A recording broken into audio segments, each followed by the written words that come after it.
Bom dia, terceiro ano! E então, minha gente, como vocês estão? Estão bem? Olha que bacana, né? Vamos lá começar mais uma aula de hoje, né? E vamos primeiro fazer nossa oração, porque o Papai do Céu está esperando ouvir a sua voz aí de onde você está, na sua casa e a prof aqui da escola. Vamos orar também para que o Senhor Jesus mude todo esse cenário, né, minha gente, que está acontecendo, para que a gente retorne o quanto antes para a nossa sala de aula, né? Vamos lá? Aí de casa você vai cruzar suas mãozinhas, vai fechar os seus olhinhos e nós vamos falar com o Senhor, ok? Vamos lá. Senhor Jesus, muito obrigado por mais um dia. Muito obrigado, Senhor, pelo alimento que o Senhor colocou na nossa mesa. Obrigado, Senhor, pela minha família, pelos meus amiguinhos. Obrigado pela nossa escola. Senhor Jesus, que o Senhor possa vir de uma forma especial, mudando todo esse cenário, que logo, logo a gente possa voltar para a sala de aula. E que o Senhor venha nos guardar em mais esse dia de hoje. Fica conosco, em nome de Jesus. Amém!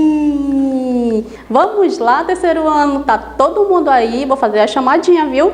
Eu quero ouvir o seu presente, eu vou falar o seu nome e você vai responder, tá bom? Atenção para a chamada, vamos lá? Ana Beatriz Cordeiro, Ana Beatriz Batista, Arthur Leão de Oliveira. Oi, Arthur, tudo bem? Caio César Almeida, Carla Andréia dos Santos, Carla Beatriz Dutra, Esther Ribeiro, Gabriel Henrique Maia, tudo bem, Gabriel? Júlia Maria Gomes, Lara da Silva Martins, Letícia Penaforte, tudo bem, Letícia? Lucas David de Andrade, Manuela Cruz Noronha, Pablo Christian de Oliveira, tudo bem, Pablo? Pedro Davi Silva, Pedro Lucas Farias, Sofia de Souza, Vinícius Caleb Paiva, tudo bem, Vinícius? Wellington Farias, Radassa Thaís de Carvalho, Nicolas Guilherme dos Santos, tudo bem, Nicolas? E Antony Ravi Queiroz, tudo bem, Antony? Ok, está todo mundo presente, olha que maravilha. Vamos começar nossa aula de hoje, né? Você vai abrir aí o seu livro na disciplina de Ciências, tá bom? Lembrando que o livro que nós estamos usando é o livro Módulo 1, tá, terceiro ano? Módulo 1, que é do primeiro bimestre, da editora Conquista, ok? Você vai abrir aí o seu livro na página 11, na disciplina de Ciências. Professora, onde é que está essa disciplina que eu não consigo localizar? Você vai ver bem aqui, olha. Verifique aqui no cantinho a cor verde e o nome Ciências, tá bom? É dessa forma que você vai localizar aí a disciplina de hoje. E hoje nós vamos falar sobre a reprodução, né? Como é que os animais se reproduzem e cada um deles precisam, uns são reproduzidos através do útero, precisam do útero e fica lá até o momento de nascer. Outros são reproduzidos através de ovos, né? E hoje a gente vai ver que cada um recebe um nome diferente, tá bom? Acompanhe aqui a leitura da nossa página 11. Tá? Que está aí no seu livro, que ela diz o seguinte: os animais têm a capacidade de se reproduzirem, originando seres semelhantes a eles, seres parecidos. Por exemplo, você parece com o papai, com a mamãe, professora, mas eu não sou animal, professora. Nós somos, gente, só que nós somos animais racionais. Tem os irracionais e tem os racionais, que somos nós, tá bom? Para isso, normalmente é necessário o encontro de um macho e uma fêmea. Alguns animais se desenvolvem no útero, como vocês podem ver aqui no nosso cartaz. Olha só, aqui nós temos uma pessoa adulta, a mãezinha, que está com o bebezinho no útero. Alguns precisam estar no útero e ficar lá até ele chegar à época certa de nascer. É quando ele vai sair do útero, aí ele já tem a capacidade de se alimentar, ele tem a capacidade de viver e respirar fora do útero, né? Aí percebam que aqui tem uma linha do tempo até chegar à velhice. Nasce, aí ele é bebê, depois é criança igual você, depois ele já é adolescente, né? A pessoa se torna adolescente, aí vira uma mulher adulta e na velhice. E olha o que diz aqui, o nome que se dá aos animais que dependem, que precisam do útero para nascer. Ele diz o seguinte: alguns animais se desenvolvem no útero, como eu já falei, no útero materno até o nascimento, que ocorre quando o filhote está pronto para respirar e se alimentar fora do corpo da mãe, que é o que acontece, né? Esses animais são chamados de, olha só, vivíparos. Guarda esse nome que você vai precisar para fazer a sua atividade, tá bom? Esses animais que precisam do útero, eles são chamados de vivíparos. Vamos voltar aqui para o nosso texto. O ser humano, ele vai dar os exemplos de quais são esses animais que precisam, né, do útero. O ser humano, o cachorro, o tatu, o morcego, olha que interessante, o golfinho, são exemplos de animais vivíparos, certo? Após o nascimento, parte dos animais vivíparos mamam, ou seja, eles se alimentam do leite produzido pela mãe, né? Por isso, esses animais são chamados de mamíferos, também são chamados de mamífero, porque eles sugam o leite que a mãe produz, eles sugam para poder se alimentar, né? Outros animais se desenvolvem dentro de ovo e eles são chamados de ovíparos. Olha só aqui no nosso quadro, né? Alguns animais, como o sapo, a gente vê que ele colocou aqui os ovinhos, né? A fêmea colocou aqui os ovinhos na água. Na sequência, esse ovinho, ele se transforma em uma larva chamada girino, né? E depois, com o tempo, esse girino, ele possui uma cauda, tá vendo aqui a cauda? Estranho, bem diferente, né, gente? Ele possui uma cauda que some na medida em que ele vai se desenvolvendo, em que ele vai crescendo, ele vai sofrendo, vai passando essa metamorfose. É uma espécie de metamorfose que o sapo passa, assim como as borboletas também, tá bom? Depois a gente vai ver lá no nosso texto. Até se tornar um sapo adulto. E esses animais que precisam dos óvulos, eles são chamados de ovíparos, tá bom? Guarda esses nomes, gente. E olha o que diz mais. Existem ainda animais que se desenvolvem em ovos que ficam protegidos dentro do corpo da mãe até o nascimento. Esses animais são chamados de ovovivíparos. Que é isso, professora? Ovovivíparos? Nunca ouvi falar dessa palavra. Pois é, gente, além de ter alguns animais, tem também alguns tipos de tubarões e serpentes que elas precisam estar dentro desses ovos e os ovos ficam dentro da mãe até chegar à fase do nascimento, né? E esses animais são chamados, guarda bem essa palavra, ovovivíparos. Olha que interessante, né? Como nós falamos, alguns tubarões e algumas serpentes são exemplos desses animais. Aí vem o desenvolvimento desses animais. Na sequência, nós temos o exemplo aqui de um lindo pássaro, né? Vamos ver como ele se chama. Você já deve ter observado como o corpo do ser humano se modifica desde o nascimento até a velhice. Você pode observar isso aqui no nosso painel, tá bom?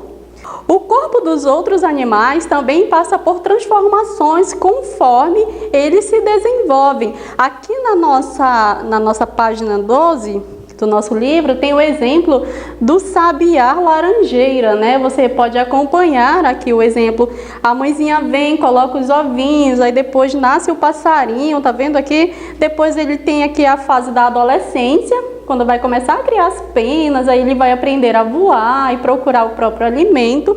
E depois aqui ele na fase adulta, tá vendo, gente?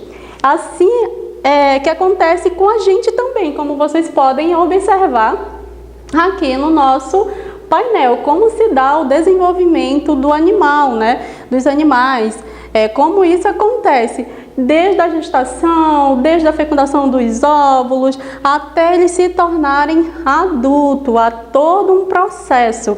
E aqui na sequência, falando do nosso sapinho, ele diz o seguinte: alguns animais, como o sapo e a borboleta, sofrem as transformações ainda mais profundas durante o desenvolvimento. Olha que interessante! Esses animais passam por um processo chamado metamorfose. Curioso, né? Apresentando uma fase larval, que vocês viram ali a larva, né? Larval, antes de se tornar um adulto. Então, esse processo que, no caso, o sapo e a borboleta passam, se chama metamorfose, que é o processo de transformação. A borboleta, gente, é colocado geralmente uns óvulozinhos nas folhas. A lagarta vai lá e coloca o óvulozinho na folha. Com o tempo, ela se transforma em lagarta. Esse é o processo de metamorfose. Depois de muito tempo, ela se fecha no casulo, ela fica lá até ela se transformar em uma linda borboleta. Acredita nisso? É verdade. E é assim que acontece o processo de metamorfose e o processo de desenvolvimento da borboleta. A gente vê a borboleta tão bonita, né? Mas não sabe como é que se dá. Todo o processo até do nascimento, até ela chegar àquela vida adulta e se transformar em uma linda borboleta. Então esse é o processo de desenvolvimento dos animais. Essa é a nossa aula de ciências e você vai fazer a sua atividade, que está a partir da página 13, tá bom? O que você vai fazer aqui? Você vai observar as imagens e vai ver quais os animais nascem dos ovos. Aí você vai verificar aqui qual animal nasce do ovinho que é posto aqui na folha, a professora acabou de falar, né? Aí você vai verificar onde fica cada figura que você vai recortar aqui do cantinho esquerdo da sua página, tá bom? Você vai recortar e vai colar correspondente a cada animal, tá? Se é do ovo, se ele nasce do útero, você vai ver conforme tem aqui no nosso texto. Você vai dar mais uma lida no nosso texto para poder responder a sua atividade. Na sequência, nós temos aqui na página 14, vai falar um pouquinho da onça pintada, né, gente? E a gente sabe que a nossa onça pintada, ela precisa, para nascer o filhote, ela precisa estar ali no útero, o bebê, né? Então, se ela está no útero, olha, ela é o quê? Um vivíparo. Se ela depende do útero para nascer, ela é um vivíparo. Lendo o texto, você vai conseguir responder facilmente a nossa atividade, que está muito bacana mesmo, tá bom? E na sequência, olha o que nós temos aqui na página 17, você vai fazer uma pequena pesquisa, né? Você vai pesquisar sobre algum animal que você se interessou, dos que você já respondeu, vai colocar aqui as imagens, tá bom? Para fazer a sua tarefa. Então, terceiro ano, a nossa atividade de ciência, ela vai da página 13 até a página 16, tá? Então, daqui a pouco nós vamos ter a nossa aula de geografia, já prepara aí, já vai procurando aí no seu livro, tá bom? A nossa aula de geografia, que a prof vai já entrar com a aula de geografia, tá bom, terceiro ano? Vamos lá, terceiro ano já abriu aí o seu livro de geografia. Prof, onde é que eu vou encontrar essa disciplina? Olha só, procura aqui essa cor um pouquinho vermelha, tá? Um vermelho quase cor de vinho, um pouquinho escuro. Na página 14 vai estar escrito geografia, tá bom? Aqui, olha, geografia. E hoje nós vamos falar sobre morar na cidade, paisagens e modo de vida. Como é bom morar na cidade, né? Todos nós moramos aqui na área urbana, mas nós também gostamos de ir passear lá na área rural de vez em quando, né, gente? Lá no sítio, tomar banho de piscina, lá no igarapé, né? É legal, né? Mas hoje nós vamos falar da paisagem urbana, das cidades, tá bom? Que diz o seguinte, acompanha a leitura, tá? Terceiro ano, aqui da sua página 14, tá? Morar na cidade, paisagens e modo de vida. A paisagem da área urbana é formada por um conjunto de construções como prédios, casas, indústrias, comércio, pela concentração de veículos e pessoas. Como assim, professora? A paisagem urbana, ela é formada por a sua casa muito bonita, certo? Lá no condomínio onde você mora, pelos prédios que tem os apartamentos lá onde você mora, pelos prédios que foram construídos, shoppings que agora não dá para ir, né? Mas quando voltar tudo normal, você vai poder ir lá passear com o papai, com a mamãe, ou ir lá no centro da cidade, fazer compra, e ali você vê uma concentração de pessoas muito grande. Então, a paisagem rural, ela é totalmente diferente. A urbana, ela já vem com essa transformação. São muitos veículos, são muitas pessoas circulando, e são muitas casas construídas de alvenaria, de tijolos, né? Então são muitos prédios, então essa é a diferença. Já no rural, a gente já vê que já tem mais a área verde, o campo, a lavoura, né? Então é uma paisagem totalmente diferente, não é isso, terceiro ano? Veja aí a imagem que está aí no seu livro, disponível aí no seu livro para fazer a leitura. Aqui é da cidade de Belo Horizonte, lá em Minas Gerais, olha. Belo Horizonte, Minas Gerais, essa foto foi tirada em 2014. Você olha aqui e vê o quê? O que você consegue identificar nessa imagem? Um montoeiro de prédio, né? Um monte de prédios. Meu Deus, é muita construção, uma em cima da outra praticamente, mas é assim que é feito a área urbana, tá bom? E diz o seguinte: as cidades, elas podem ser diferentes em tamanhos. Nas grandes cidades predominam os elementos humanizados. Isso é construído pelo homem, pela força do braço do homem, né? Os efeitos da urbanização costumam ser o intenso trânsito de veículos. Quando você vem aqui para a escola, quando você vinha ano passado, né? Que o papai ou a mamãe vinha trazê-lo, ou você vinha de condução, na condução do tio, sempre com certeza você parou para observar o trânsito de veículos, né? É muito grande, é muito intenso. Muitas pessoas circulando pelas ruas, poucas áreas verdes, excesso de construções, poluição do ar e dos rios, poluição visual. Como assim poluição visual, professora? Como é que vai poluir? A poluição visual se dá por conta de muitos cartazes, de muitos outdoors que tem nas ruas, fazendo propaganda de produtos, de lojas. Então isso é a poluição visual, né? De muitas fachadas de lojas, são muitas lojas, né? Isso é poluição visual, certo? A poluição sonora, que são os barulhos de motor de carro, de buzina, é o som muito alto. E um ritmo acelerado de tarefas diárias. Professora, isso aí eu estou sentindo na pele, que a senhora está passando muita tarefa. Estou sentindo na pele esse acúmulo de tarefa diária.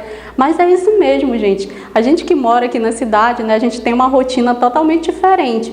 Aí a gente vai se adaptando conforme a rotina que a gente cria, né? A rotina que é destinada para a gente, tá bom?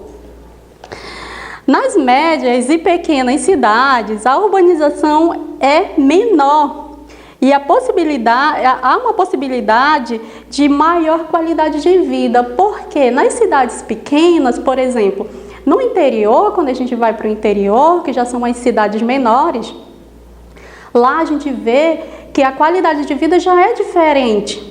Tem menos veículos na rua, geralmente as pessoas se locomovem mais de bicicleta ou a pé, porque tudo é perto, né? Vai ao centro da cidade, dá para ir a pé, vai na escola, dá para ir a pé, porque tudo é perto. Logo a cidade é pequena, então tudo fica pertinho um do outro. Então a qualidade de vida também é diferente, já muda. Como nós moramos em uma cidade muito grande, onde tudo é muito distante, onde tudo é muito longe, então nós precisamos nos locomover geralmente de ônibus, de carro, de motocicleta. Aí vai criando o trânsito, né, onde tudo vai ficando muito estressante, a rotina do dia a dia. Mas é esse o preço que se paga em morar em um local grande, uma cidade grande, né? Nas cidades pequenas, já é totalmente diferente o ritmo de vida, o modo de vida que a pessoa tem ali naquele local já é totalmente diferente. E é sobre isso que você vai fazer a sua atividade, né? O nosso assunto é bem sucinto, bem pouquinho mesmo. E a sua atividade, ela segue aqui da página 15, tá? Terceiro ano até a página 18, tá bom? E qualquer dúvida que você tenha, pode pedir para o papai, para a mamãe, fazer aquela foto e enviar no PV da professora. Porque assim que a professora tiver um tempinho, a professora dá o feedback, dá o retorno para vocês, tá bom, gente? E com relação ao quantitativo de atividades que estão sendo enviados nos cronogramas diários lá no grupo do WhatsApp da mamãe e do papai, gente, infelizmente é esse o cronograma que nós temos, tá bom? Não tem como diminuir esse quantitativo, mas você pode ir fazendo sem pressão, tá? Vai fazendo e vai enviando, só para não acumular e não atrasar. Tá bom? Eu aguardo o retorno de todos vocês, a compreensão de todos os pais, viu? Muito obrigado, senhor paizinho, mãezinha, a todos os responsáveis. Eu sei que está sendo difícil para vocês e para a gente também, porque eu queria muito estar em sala de aula, mas infelizmente não dá no momento, né? Mas qualquer coisa, podem me chamar lá no PV, que a professora está pronta para ajudar. Tá bom, terceiro ano? Fiquem com Deus e até amanhã, tá, gente?